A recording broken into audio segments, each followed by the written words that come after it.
धर्मी महीना है। इस धर्मी महीने में पूरे का पूरा महीना आपने हमारे घर में सत्यनारायण की कथा करनी है। क्या करना है? सत्यनारायण की कथा करनी है। रोहित जी ने भी सोचा यजमान मोटा मिल गया, बढ़िया हो गया, 1 महीने की इकट्ठी बुकिंग हो गई है, क्या दिक्कत है? महाराज जरूर करेंगे। प्रिय श्रोताओं, राजा रघु के घर में पुरोहित जी गए, सत्यनारायण की पूजा करवाते थे। उनके घर में 4 धर्म पत्नियां थी। कितनी धर्म पत्नियां थी? 4। राजानो बहुबलवा भवन्ति, राजाओं महाराजाओं के बहुत सारी धर्म पत्नियां हुआ करती थी। राजा रघु के घर में 4 धर्म पत्नियां थी। 2 को एक साइड बिठाते थे, 2 को एक साइड बिठाते थे, बीच में स्वयं बैठते थे, पूजा करते थे। आजकल तो लोगों के घर में एक धर्म पत्नी होती है, वो भी टाइम पे पूजा पे नहीं आती है। क्या करें, बड़ी दिक्कत है। कभी भी अकेले पूजा नहीं करनी चाहिए, जोड़ी की पूजा स्वीकार है। बेचारी को, घर वाली को ऐसे भरोसा दे देते हैं कि आधा फल तेरे को बैठे बिठाए मिल जाएगा। हे भगवान, बताओ, पति ने रोटी खा ली और पत्नी को बोलो नकार लो, हो गया तेरा कल्याण। होता है ऐसा कभी?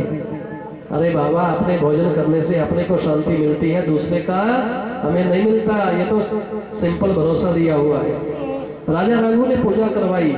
पूजा करवाने के बाद पुरोहित जी के पैर धुलाए, दक्षिणा दी और 1 उंजल हीरे मोती जो आ रहा था शर्फियों का, उनकी झोली में डाल दिया।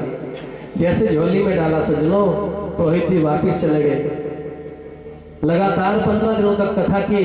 15 दिन के बाद पंडित जी को कहीं काम पड़ गया। क्या हुआ? पंडित जी को काम पड़ गया।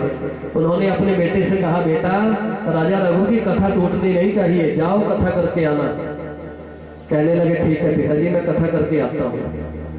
बेटे ने जाकर के पूजा करवाई राजा रघु से। 2 धर्म पत्नियां इस तरफ बैठी थी, 2 इस तरफ बैठी थी। उन्होंने पूजा तो करवा दी। जब कथा सुनाने की बारी आई, कभी पंडित जी का लड़का राजा रघु की धर्म पत्नियों को, इधर वालियों को देखे, कभी इधर वालियों को देखे। मन में सोचने लगा, हे भगवान, क्या बात है, कितनी सुंदर सुंदर धर्म पत्नियां। पहली बार कथा करने गया, कभी अपनी पोथी देखे, कभी राजा रघु की धर्म पत्नियों की तरफ देखे। मन में विचार करने लगे। पुरोहित जी ने सोचा, हे भगवान, राजा साहब ने सोचा, हे भगवान, पंडित जी का लड़का कथा भूल गया। कोई बात नहीं पंडित जी, आपने पूजा करवा दी, अपने चरण धुलाओ, भोजन करो। 1 हीरे मोती ज्वारात की अंजलि भर के दे दी। अपने घर में पहुंच गया। शाम को पिताजी काम से आ गए। कहने लगे, हाँ बेटा, करवा ली कथा वहां? हाँ पिताजी, कथा हो गई। पर पिताजी, एक बात सुनाओ, मेरे को बताओ, विवाह कौन सी उम्र में होता है? विवाह कौन सी उम्र में होता है? कहने लगे, बेटा 20-22 वर्ष में हो जाता है, 25 वर्ष में। फिर एक बात बताओ पिताजी, मेरी कितनी आयु हो गई? बेटा, तेरी उम्र 21 साल की हो गई। अच्छा पिताजी, फिर मेरा विवाह कब होगा? कोई बात नहीं बेटा, कोई अच्छी सी ब्राह्मण की लड़की देख करके तेरा नाता कर देंगे, विवाह कर देंगे। नहीं पिताजी, एक बात बताओ, राजा रघु से आपकी कितनी बनती है? राजा रघु से आपकी कितनी बनती है? कहने लगे, बेटा, वो मेरा यजमान है, मुझे अपने बच्चों की तरह है। पिताजी, उनके घर में 4 धर्म पत्नियां हैं। हाँ बेटा, 4 है, मेरी बेटियों जैसी है। पुरोहित को यजमानों की बेटियां अपनी बेटियों जैसी, बहुएं अपनी बेटियों जैसी, माँ जैसी। वही पुरोहित बनने का हकदार है, नहीं तो स्वाहा, सब बेकार है। बेटा, वो मुझे अपनी बेटियों जैसी है। अच्छा पिताजी, आप एक काम करो, यदि राजा रघु आपकी बात मानता है तो उनके पास 4 है, 1 से मेरा नाता करवा दो, मेरा भी कल्याण हो जाएगा, उसका भी कुछ नहीं जाएगा। बड़ा गुस्सा आया पुरोहित जी को। अरे मूर्ख, तू कहां से पैदा हो गया मेरे घर में? अरे ब्राह्मणों के पूत, कोई जिन, कोई पूत, कोई बिरला सपूत है। ब्राह्मणों के पूत, कोई जिन, कोई पूत, कोई बिरला सपूत। सपूत कोई बिरला निकलता है, नहीं तो सब उल्टी बुद्धि वाले होते हैं। अरे मूर्ख, तूने मेरे अपनी बेटियों जैसी महारानियों के ऊपर इतनी गंदी निगाह रखी। अरे मूर्ख, जाओ, मैं आपको घर से बेदखल करता हूँ। चल संपत्ति से बेदखल कर दिया। ये उस समय की बात है सज्जनों, जब कोई व्यक्ति आत्महत्या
सियावर रामचंद्र महाराज की जय। बोलिए बांके बिहारी लाल की जय। अब इसके बाद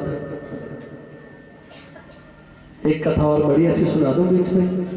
आप बोलेंगे, आप ऐसा बोलेंगे गद्दी को गोंद लगा हुआ है, पंडित जी उठना नहीं चाहते हैं। अब ज़्यादा नहीं टाइम देंगे आपका, नहीं तो आप लोग कहीं नाराज हो गए तो हम कल को कथा किसको सुनाएंगे बताओ जरा। प्रिय श्रोता, उस समय ने करवट बदली। सुखदेव भगवान कथा में वर्णन करते हैं, राजन कथितो वंश विस्तारो भवतम सोम सूर्यो राज्य जो वंशनाम चरितम परमाद्भुतम। अब आपको मथुरा की लीलाओं की ओर ले चलते हैं, जहाँ राजा उग्रसेन का राज्य चलता है। उग्रसेन के घर में उनकी धर्मपत्नी का नाम, राजा उग्रसेन की धर्मपत्नी का नाम क्या है बताओ भाई। आप लोग बहुत कथाएं सुनते हैं, यहाँ गुल्लरवाला में भी कथा होती है, सब जगह होती है।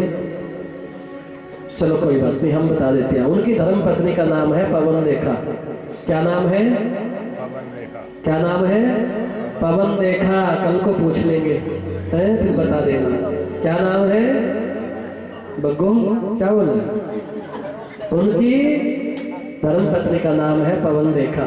पवन रेखा एक ध्रुवलिक नामक राक्षस की छाया पड़ने के बाद पापी कंस का जन्म हो जाता है। जब राजा पापी कंस का जन्म हुआ तो एक निकृष्ट समाज ने जन्म ले लिया।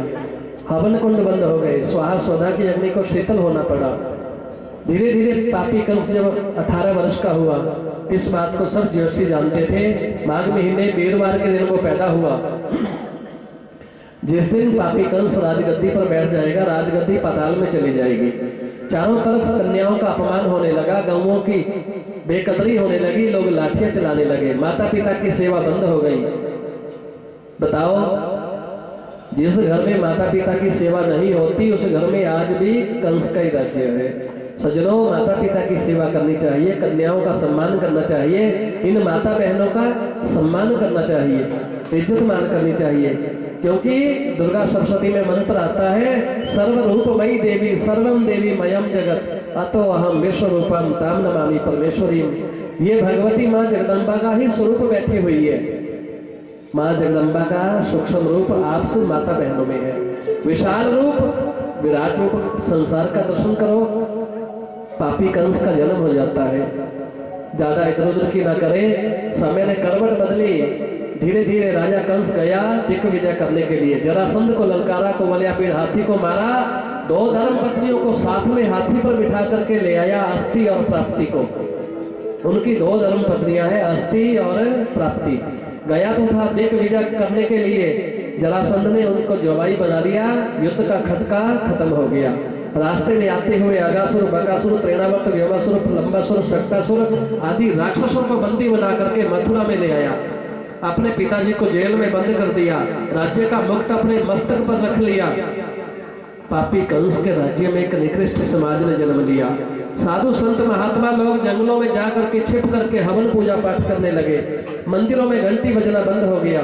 स्वाहा स्वधा की अग्नि को शीतल कर दिया। समय ने करवट बदली। वसुदेव जी का 7 विवाह पहले हुए थे, 8वां विवाह राजा देवक ने पापी कंस को पूछ करके वसुदेव जी के साथ उनकी सगाई कर दी। वसुदेव जी विवाहने गए, भगवती देवकी को विवाह करके वापस जब आने लगे। सज्जनों ध्यान से सुनना, देवमयी बुद्धि का नाम है देवकी और शुद्ध सत्व स्वरूप का नाम है वसुदेव। देवमयी बुद्धि का नाम है देवकी। आज राजा कंस उसको विवाह करके छोड़ने लगे।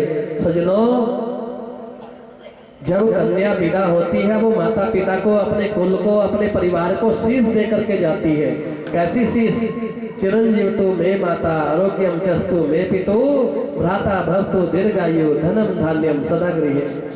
चिरंजीव तु मे माता, मेरी माता की लंबी उम्र हो। आरोग्यम चस्तु मे पितु, मेरा पिता निरोग रहे। भ्राता भवती दीर्घायु, मेरे भाई की लंबी उम्र हो। धनम धान्यम सदा गृहे, मेरे मायके का घर हमेशा अन्न धन से भरा रहे।